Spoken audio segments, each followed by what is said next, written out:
Welcome to the Nature Summit. Today's theme is Awaken the Wild Contemplative Practice in Nature. And my guest today is John Milton.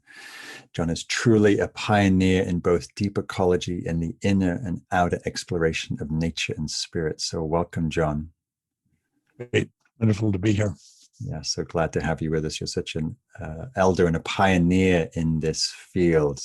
So I'll say a little about your bio. So for listeners who don't know so much about your work, John's truly a pioneer in both, as I said, ecology and inner exploration of nature and spirit. He's one of the founding fathers of the environmental movement in the early 60s, professor of environmental studies and a Woodrow Wilson Center scholar at the Smithsonian Institute. He was one of the first ecologists on staff at the White House and was a founding member of the environmental organization Friends of the Earth. He played an instrumental role in the tropical forest and Alaskan wilderness protection movements in the 70s and the 80s. Through his organizations Threshold and Sacred Passage and The Way of Nature, John has guided thousands of people into the wilderness since the 1950s, sharing with them experiences and practices that cultivate a profound connection with nature and ultimately source awareness. John is a frequent lecturer and workshop leader and sought-after meditation and Qigong teacher. He's developed unique practices for uniting inner and outer nature through training in Buddhist, Taoist, Vedantic, Tantric, and Native American spiritual traditions. John's the author of several books on the environment, including The Careless Technology, and Ecology and International Development, and The Last Great Wilderness with National Geographic. He's also written many books that focus on inner development and Qigong and ecology, a book called Discovering Beautiful, a book called On the Road to Somewhere, and more recently, a book called Sky Above, Earth Below, and his latest work, Cultivating Natural Liberation.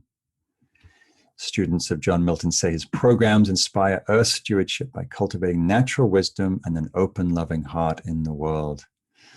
That's quite an extensive career you have, John, in both deep ecology and environmentalism and earth stewardship and preservation, and also deep work pioneering the integration of outer and inner nature through spiritual practices.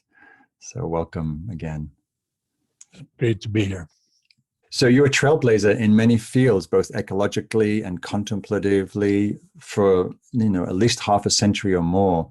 And I'm curious how you started on your journey. I know that you started very young as a deep connection to the natural world. What was your draw to nature and the wilderness at such a young age? Well, my parents and grandparents on my mom's side had a farm in the White Mountains of New Hampshire. And I remember I was raised in the context of a kind of family tribe because we had aunts, uncles, parents, grandparents, and cousins all growing up together and working the farm.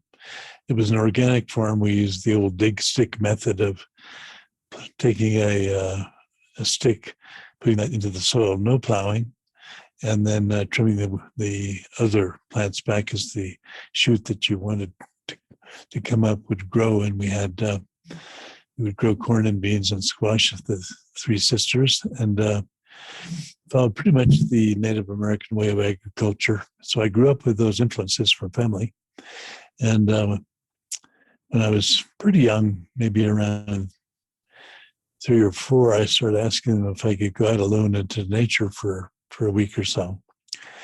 And they said, well, son or grandson, maybe in a year or two. And then the next year I would ask again, and they say, well, you're getting close, but maybe another year or so. And then finally in my 7th year, they said, okay, you're ready. That was my initiation into the Vision Quest work. That was in that would have been around 1945. Mm-hmm. And how did that experience touch you? That's a very young age to be doing a long sojourn into the wilderness. I'm curious how that touched you and maybe influenced your later life. It was really a baptism into being part of the family of life. Mm.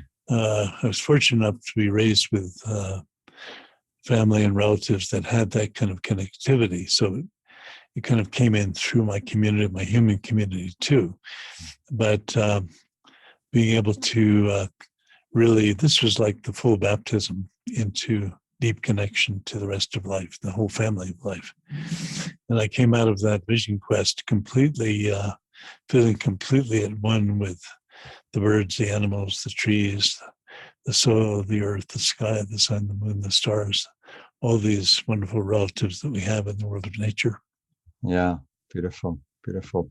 Well, I want to return to some of those threads because I know they've been deep streams in your life and very much inform your teaching of the last 50 years. But prior to that, you had very engaged in environmental movement as a researcher, as an environmentalist in the 50s and 60s, before people had even heard of the word ecology, and you helped form Friends of the Earth, protect tens of millions of acres in Alaska's Arctic Wildlife National Refuge in the 70s. And I'm curious what, that was also a deep immersion for you in the wilderness. And I'm wondering what, as you look back on that time, what you draw or learn from those pioneering days of your work in the environmental movement, which was the sort of awakening of this need to protect this beautiful earth. Yeah, I became aware of that through my deep connection to nature through these vision quests. And by the way, I was doing that on a regular basis. I didn't just do one. After that initial quest, I then began to do it at least once a season for the following 7 to 10 years. In fact, I convinced some of my friends to go out with me because I found it so powerful and beneficial, kind of introduced them to a kind of contemporary version of the vision quest. Then later on, as I began to study meditation and Qigong, and Tai Chi, and Taoist practice, and later on Dzogchen, I began to integrate these meditative traditions and find the common ground that could be brought in that was not lineage specific, but more of a common ground approach between all these great lineages that liberate. Opening up to the family of life really became the source of a lot of my inspiration to work for nature as a partner and helper, because I could see so much destruction and damage happening around me, not just in the White Mountains, but all over the East Coast. I traveled pretty extensively there. In the 50s and 60s, there was a conservation movement and a concern about protection of natural resources, but there was not a strong feeling about nature as a whole system, a whole integrated system, much less humans being part of that integrated system. So I went to the University of Michigan, the only school I could find provided training in the science of ecology. It was the number one school for that in those days. And I remember when I talked to my classmates and I told them what I was studying, ecology, they said, is that the study of fish or insects, entomology and ichthyology? That was the only thing they could relate to. They didn't know what the word ecology meant. They had never heard it. And that's how unknown ecology was in those days in the 50s, late 50s. Right. So I got that training, and that really gave me a profound immersion in the scientific verification of what I experienced through the contemporary vision questing, where I basically emerged with the rest of life and all of nature, and to experience the oneness of the dance of life as an integral part of my own being. And here was the scientific verification of that experiential truth. And then from there I was lucky enough to get a job with a group called the Conservation Foundation, which later merged with another group called the World Wildlife. And I ran their international programs for a number of years. And one of the first things I did was to host a gathering, bringing in the different leaders from science, regional planning, economics, and so on, to take a look at what these different disciplines were doing to contribute to the understanding of the whole system of nature that humans were part of. One of my heroes at that time was Rachel Carson, who produced a book called Silent Spring. And then before that, there'd been a wonderful book back in the, I think it was the late 40s, that was called Our Plundered Planet. That was one of the very first books that came out on the truth of what was happening to the planet on a widespread scale. So those two books were really very inspiring for me, and they began to give a picture of the whole system reality within which we all live as humans. And then by bringing these different people together in a gathering, we had each one have a day where they would present their view of how they were contributing to a whole system understanding of human nature as one integral, integrated whole. By the end of that gathering, in those days we had more time available to us. At the end of that week, it became very clear that nobody was attending to the whole system. And we put in the word environment and called the gathering the Future Environments Gathering.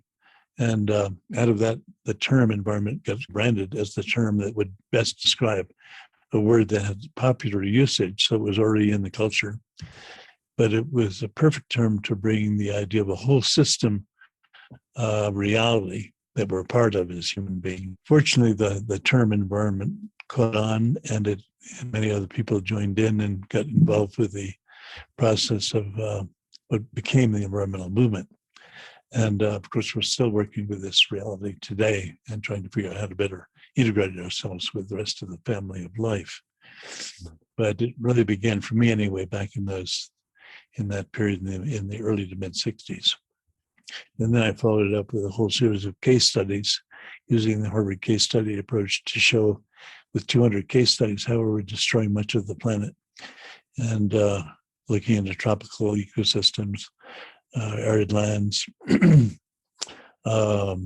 many different kinds of environments abroad where we're bringing development projects and exporting this system of extractive taker type of mentality into the rest of the world. And between the two books that came out, The Future Environments of North America was the first. And the second one was this Careless Technology book on ecology and international development realities. And that provided a nice basis for the evidentiary basis for the Stockholm conference in Sweden that was held in 1972.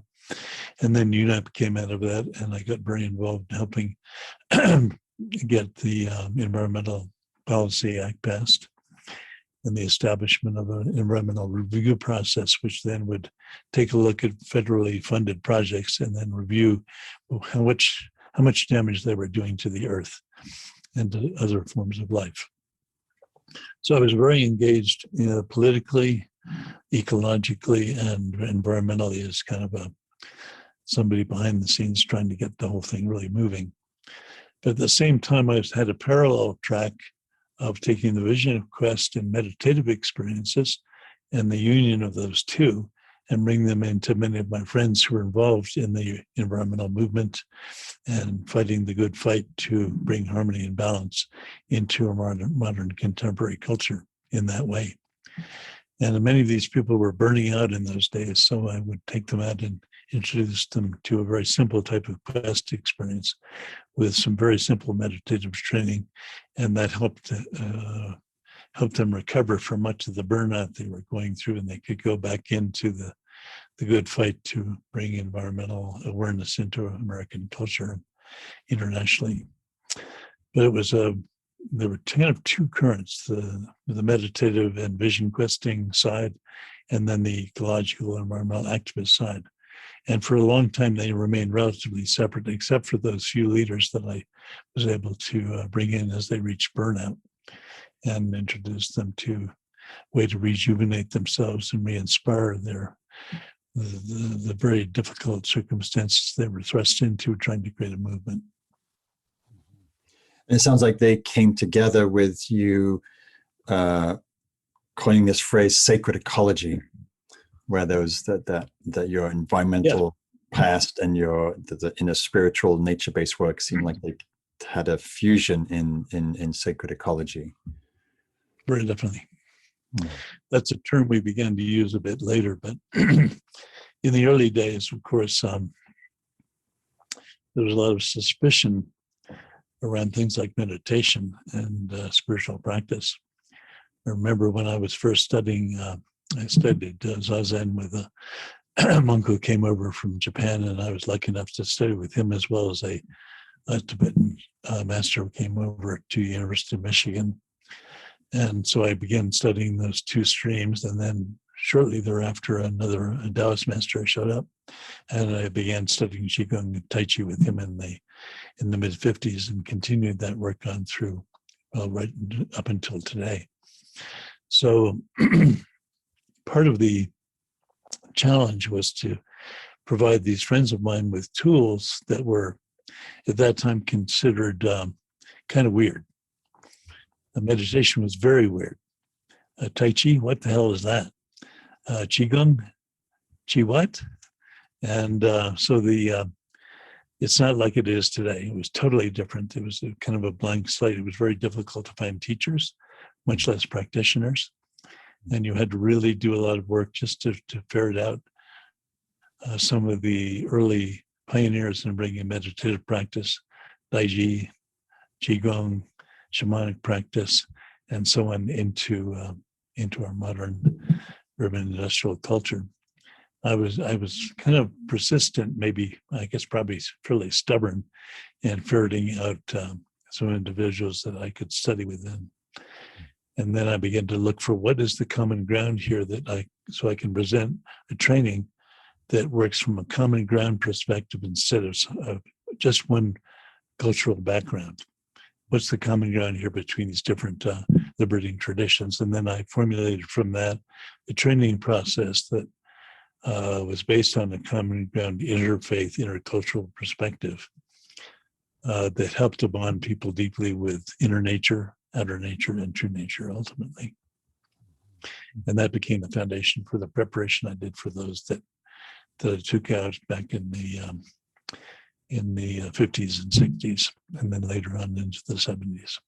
Yeah, there's one question I had for you was, because you've studied in so many different traditions, both Native American traditions, you did work in Nepal and Bhutan, and you studied Buddhist Dzogchen traditions, and also you, as you said, with Taoist teachers, and I'm curious what significant things stand out for you as you learn to integrate the essence or the jewels of these traditions. How do you manage to synthesize and take what you think is most essential in your own teaching? Well, I was concerned that because our American culture, for the most part, did not really embrace nature as sacred. Of course, indigenous peoples deeply, deeply embrace nature as sacred, but it was not a common experience in American culture. It began with nature as simply a resource you take from. You develop a taker mentality, and you look on those that see nature as sacred as pagans, as pantheistic, as kind of an evil, devil-dominated type of process. And it came from our roots from the European cultures that came and invaded Native American territories and dominated them. And this was part of the excuse to bring the true faith to many of these deeply earth-connected cultures and traditions around North America. So I knew that in order to begin to open up an understanding of the sacredness of nature, we needed to have something that was not the property of any one particular culture. It needed to come in as a fresh, common ground perspective that had a basis also in science, and began to work from that kind of a foundation. Most of these principles, like I'll give you an example of some of the common ground principles. Two of the most important principles that you find in virtually every tradition are relaxation and presence. If you have not cultivated a capacity for deep relaxation, then you're filled with various kinds of blockages, which make it very difficult to be profoundly present. If you've developed a capacity for deep presence and a capacity to be in the moment and stay with consciousness and with awareness in the moment, then of course, as blockages come up and contractions come up and distractions come up in the form of emotions, thoughts, and so on, you'll find in virtually every tradition there's a training process of deep relaxation. In my Taoist tradition training with Tai Chi especially, we are taught how to accomplish sung, which is a deeply aware kind of relaxation, deeply coherent, profound level of grounding capacity.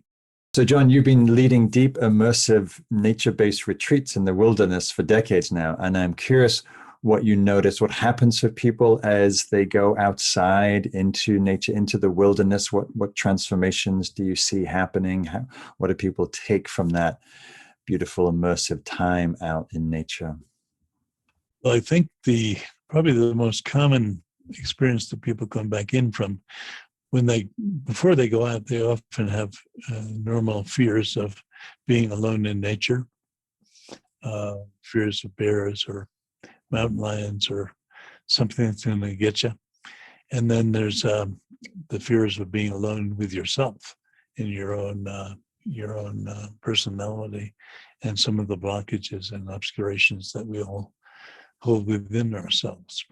And to be alone with all that without something to distract you and take your mind away from that is very scary for some people. But what they usually find is that when they're alone and in silence, in the stillness, in the space of nature, they begin to I would say, drop into an experience of the truth of their being. And they begin to let the human cultural obsessions, they begin to fall away quite naturally. And what's replaced by that is a beautiful opening into the experience of nature through all their senses, which suddenly begin to flower in a brand new way. And of course, as that begins to open, they begin to experience much deeper levels of relaxation, kind of deep inner happiness, joy, and even often experiences of bliss, which are experiences of the kind of natural state of happiness, which in many ways is our birthright when we're freed of our blockages and the pain body aspect. So many come back reporting that it was a profoundly joyful and happy experience. And others report that they had to address deep blockages and inner obscurations. But a lot of the training that we share are ways of utilizing shamanic techniques for the dissolution and the transmutation of blockages and obscurations. So as they begin to apply those practices and those techniques, usually a very free and open and clear state of being, both mentally and energetically and physically, begins to appear. And so again, it's much easier for them to drop into a state of inner joy. I'd say that's one of the most common experiences people bring back as a report of many of the issues of their lives. Suddenly they're okay being with them, and they say there's a pathway to the actual transformation of these blockages into a free and open state, which then naturally is experienced as joyful and happy. Right. I'd say that's the most common experience that people go through, even if they're dealing with pretty profound issues of loss. And many people come with issues around loss of loved ones, a breakup of a relationship, or health issues, many kinds of things that obviously they feel it's time to deal with those at a much deeper level. And it seems to be very, very helpful in the transformation of those circumstances. The other thing that I should mention is that nature, we have co-evolved as a species with nature over every cell in our body is part of a life stream that's been there for several billion years. And it co-evolved in the context of ecosystems and the biosphere as a long-term flow of evolutionary change. We happen to be in these contemporary bodies, but they've evolved over a long period of time. And they've co-evolved with nature in the context of a relatively harmonious and integrated outer environment. Not to say there are hurricanes, tornadoes, climate change, things from the past, and so on, and various catastrophes like fire that can occur. But the overall fundamental dynamic in nature is not those things, and it's not competition. Competition is probably 10% of the main behavior of nature. Most of it is a behavior pattern of collaboration, cooperativeness, synergistic operation, mutually beneficial evolution. Every being remembers that at some level.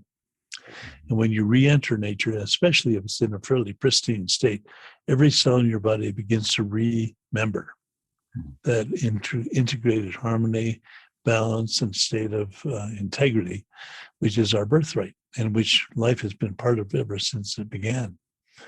And I think that we begin to connect with that field of a naturally integrated state when we enter into a balanced outer environment. And that is part of the reason we feel so happy and joyful and in a state of great inner peace, because literally we are surrounded by fields of harmony, integration, balance, and sort of naturally joyful state. It reminds me of one thing you speak about in your teaching, in the way that you help people cultivate presence in nature, is this experience, ecological experience of communion with species, with the earth herself. And I'm curious if you could say more about that communion and why is that important, particularly at this time when we're so disconnected from nature and the earth. Well, very important, because having worked as a lobbyist and a kind of a initial motivator to get the environmental movement going in the 60s and 70s, even though I was very much involved with legislative activity and political activity to establish a new set of policies for our culture, and those policies tend to then spread around the world, I noticed. Most of those policies that we have recently seen are subject to very rapid transformation and change.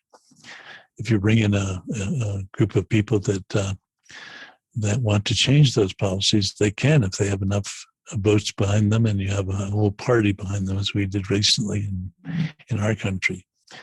Much of the environmental movement was taken from a very active and engaged one to almost ground zero in a matter of a couple of years.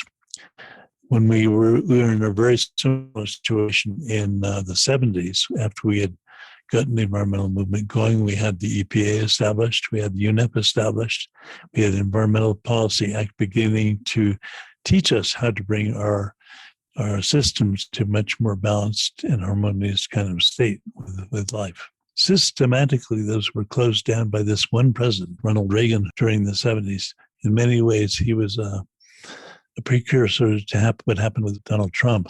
Anyway, long story short, I realized that even early on, that if we did not have a cultural foundation for these policies and laws and the kind of legislative shifts that we had been successful in achieving, if there was not a cultural and experiential foundation and a spiritual foundation for the culture to begin to have the experience of being part of the family of life, if we did not have that experience as our foundation, we were going to be in deep trouble, because these policies can be changed in a matter of a couple of years, as we have just seen.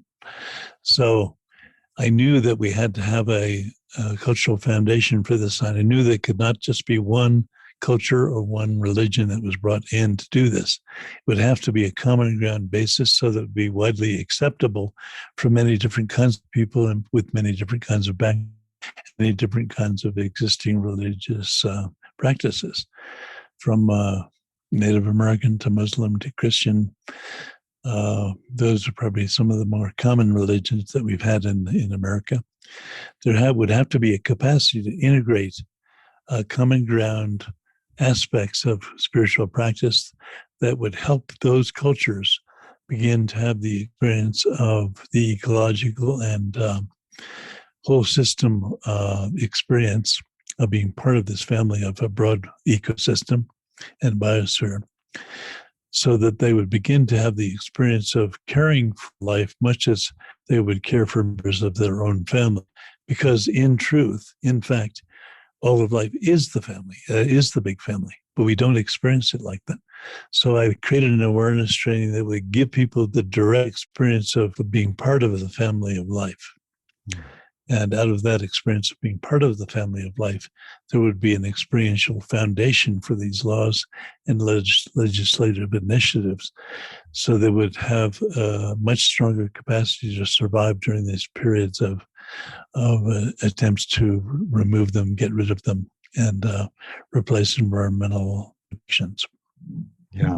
I'm still engaged with that work today. Yeah, no, I love that, providing that kind of depth that allows some greater connection and sustainability. And there's something that's similar and related in your work that I think is very much on point, which is around, you talk about helping people connect to source. And I'd love to hear you say a little more about what you mean by connection to source and how, again, that can help people both individually, but also help us perhaps collectively as a species. As I mentioned earlier, we have the focus in the way of nature on the three natures: outer, inner, and true. And by true nature, we're really speaking of that level of pristine or pure awareness, which lies at the foundation of our being. Most of the suffering and the difficulty of life, difficulties around life that we face, have to do with the attachments and the aversions, which capture our ego, or more self-centered aspect of consciousness, and then we get caught up in loops of attachment and aversion, and we ignore the fundamental true nature aspect of ourselves, which has the capacity, because it's open, free, and liberated awareness. It's a state of very clear, open, spacious being, which is at the root foundation, of course, of our being. But for much of our lives, the majority of us pass through our lives with very little contact with that foundational aspect of ourself. But that foundational aspect of ourself is the source within which many of these blockage aspects around attachments and aversions naturally dissolve once one begins to discover and recognize or remember one's true source nature. Then, of course, these blockages begin to naturally vanish and spontaneously dissolve in that spaciousness and clarity of our natural state. But the challenge is the blockages, of course, have become very complex and intricate in our lives. And so it takes a little time to begin initially to unwind some of that material. And so many of us need to follow a pathway of learning how to unwind, purify, and ultimately transform and transmute many of these blockages, utilizing things like the tantric techniques after you've become well established in some of the purification practices first.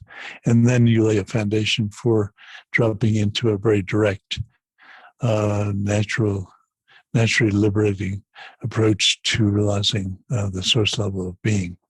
It's hard to do that when you're still captured by your attachments and aversions. So it's interesting to me that in the Buddhist tradition, of course, attachment and aversion are seen as two major categories of blockage. But the underlying category, which lies at the root of the attachments and the aversions, is the root blockage of ignoring your true nature. And we call that ignoring the root blockage of ignorance. Ignorance literally means ignoring. And what's ignored? It's your true nature. And so to the degree that one begins to recognize the true nature aspect of yourself as your root truth, and you begin to have brief experiences of being able to rest in that, the blockages and the attachments and the aversions begin to lose their power and their capacity to dominate us and dominate our lives.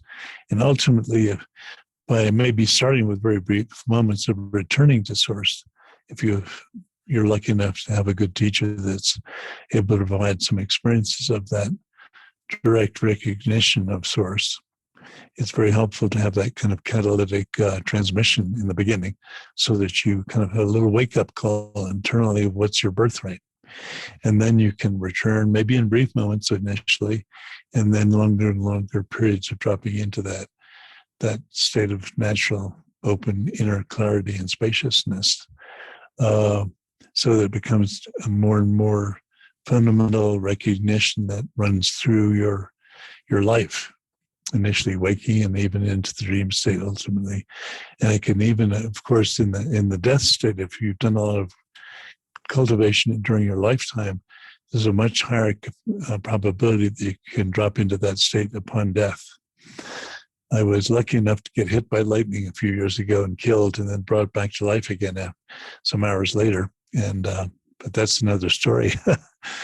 Anyway, there's three states of dying, sleeping, and the waking state. Recognizing source in all those three states are a possibility for us. And as that wake up occurs, our experience of being dominated by the attachments and the aversions begins to reduce, become less and less powerful, and the ego is less dominated by these things. And ultimately, we can find ourselves capable of resting in source for longer and longer periods of our lifetimes. With that comes freedom. Right, right. So I'm curious, some people will be listening and of course very drawn to your work, and some people will be saying, well, I'd love to do that, but I live in the city, or I've got 3 kids and I can't jump off into the wilderness. And I'm wondering what you would say and what people can do who don't have either the resources or the time to go into the wilderness in the ways that you've had the blessing to do. What is this? Is there more sort of immediate practices people can do day to day or in the city? I know some of your practices, like the 6 impermanents. 6 empowerments, right? Some of those, relaxation, presence, and whatnot. They're available anywhere and everywhere. So I'd love to hear you speak to those who can't go out into the wilderness, but want some immediate support.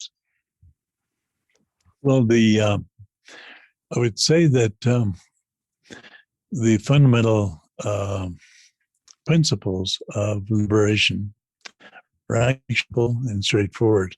What's complicated is the nature of our blockages.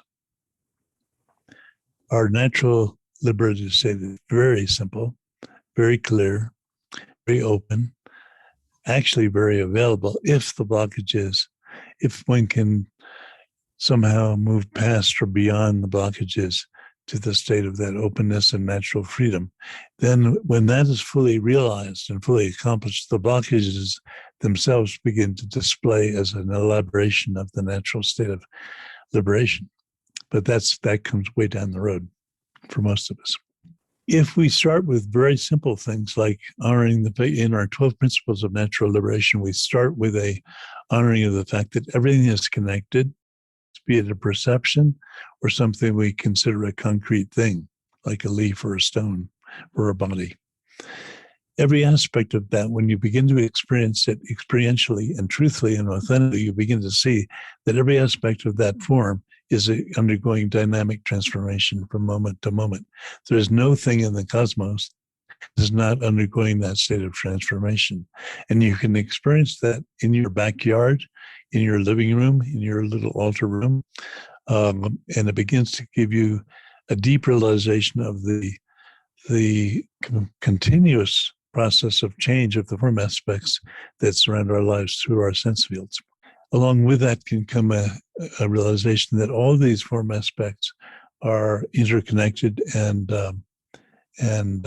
part of a vast ecology of manifestation.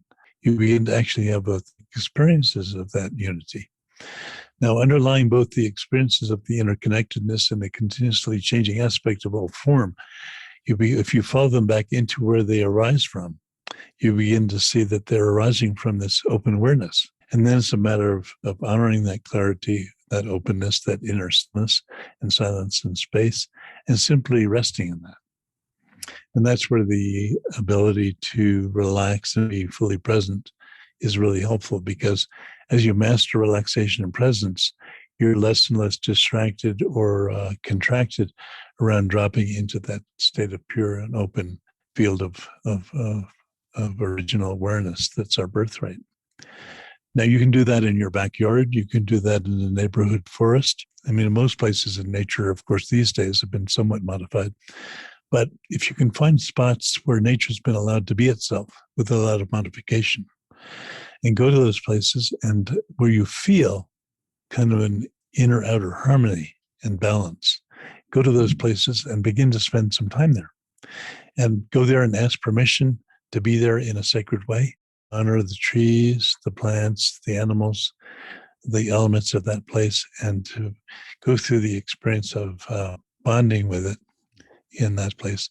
Over time, as you come back to that place again and again, if mutually supportive meditative experience will begin to manifest, even in a small bit of forest in the nearby area. Now, of course, it's very important that you, as much as possible, can do this in a part of nature that's fairly solitary, where there's not a lot of human interaction and people coming in and constantly bringing in human culture again. If you can go into places initially where there's very little disturbance from people coming in from the outside world, then that building of that field can happen more quickly and more deeply and more authentically. And there's less danger of distraction.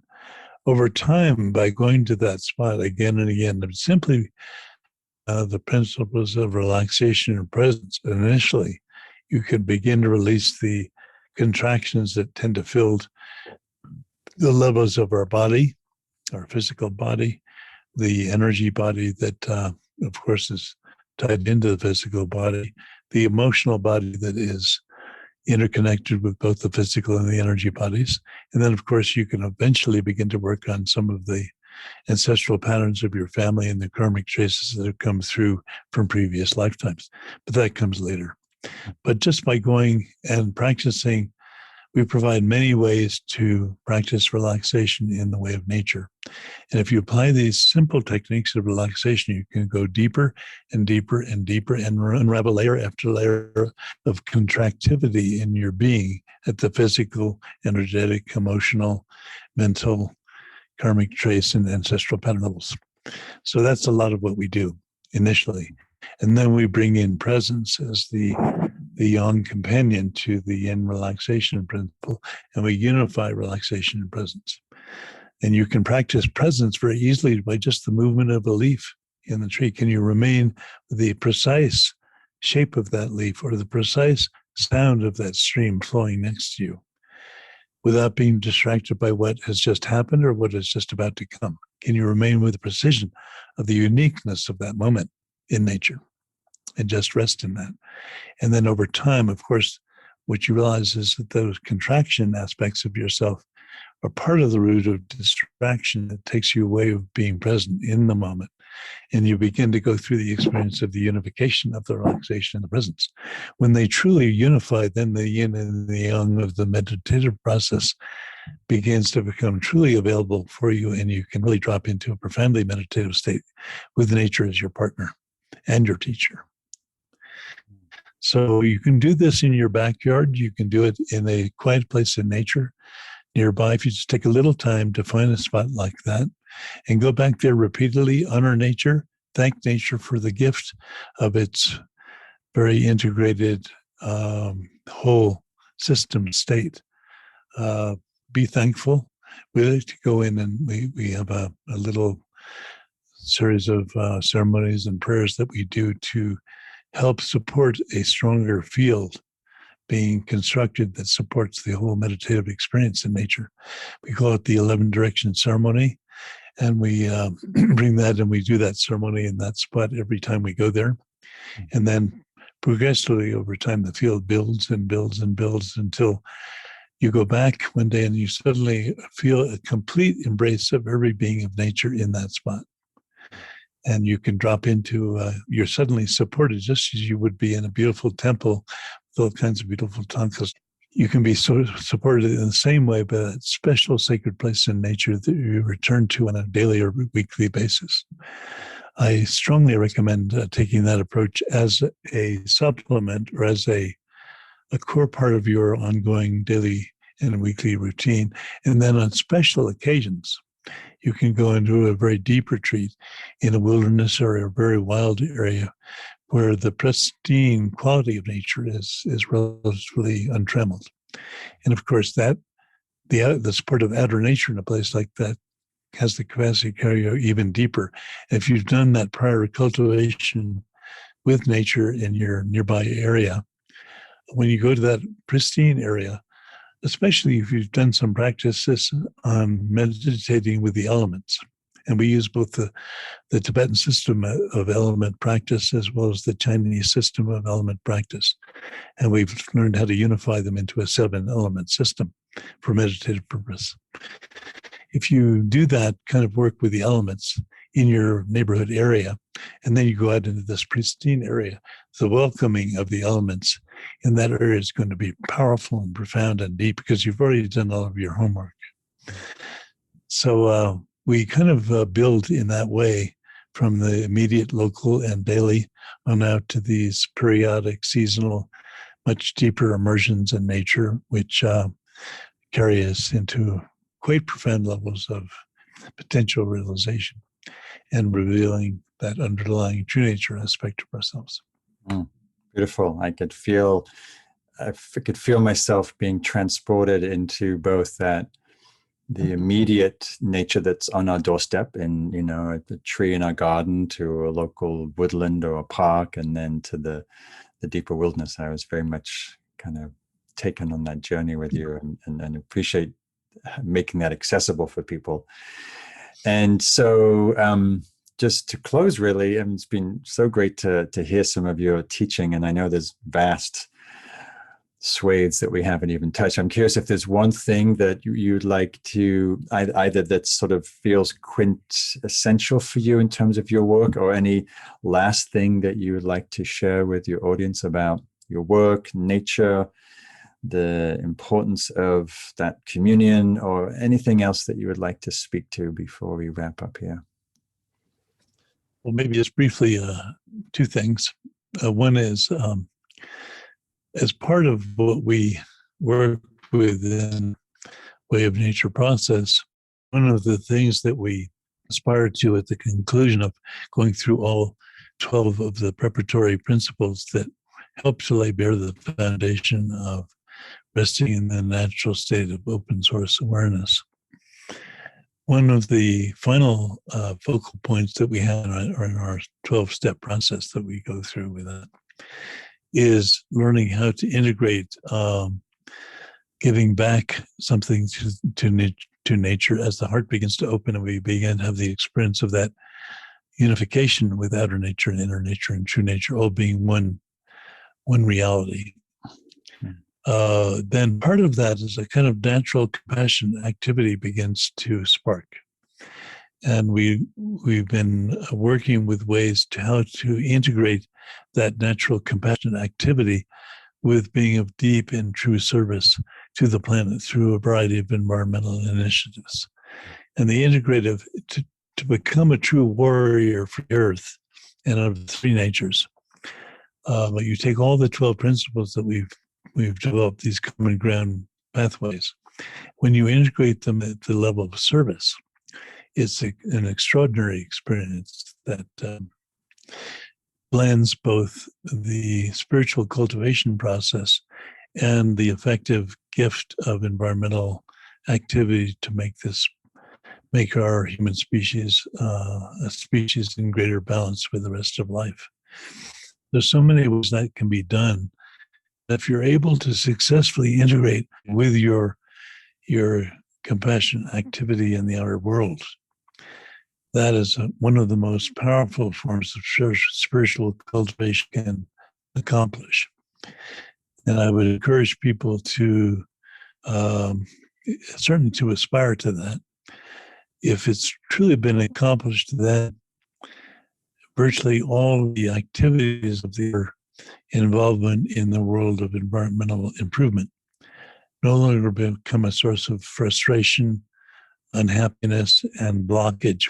Instead, the engagement with these activities, these environmental activities to make the world a bit better in our own time and place. The spiritual capacity to blend resting in the natural state of open awareness, and the display of activity is the display of compassionate action, which is the action of helping the environment and human interrelationship become a better one, improved one. So I would encourage people to not look at their lives as a choice between environmental activism, where they get really frustrated and I can only do so much of this and then I burn out, and then falling back into periods of retreat to kind of cure themselves from the anxiety that they build up with their activity, but actually reach the stage where the two early, the activity in the outer world and the cultivation of the true source nature of oneself, there's really no separation. They're all in the same. And at that point, you've achieved a very high level of mastery. And if we can set our power of intent to achieve that kind of result in our spiritual practice, this is a fantastic thing, because this type of inspiration that flows through deep connection with source, that then feeds into the activity of one's compassionate action in the outer world, benefits from a kind of creativity which comes directly from the heart of nature itself. And all kinds of solutions and beneficial actions that we can't even conceive of in our normal mentality-bound consciousness begin to arrive on the scene.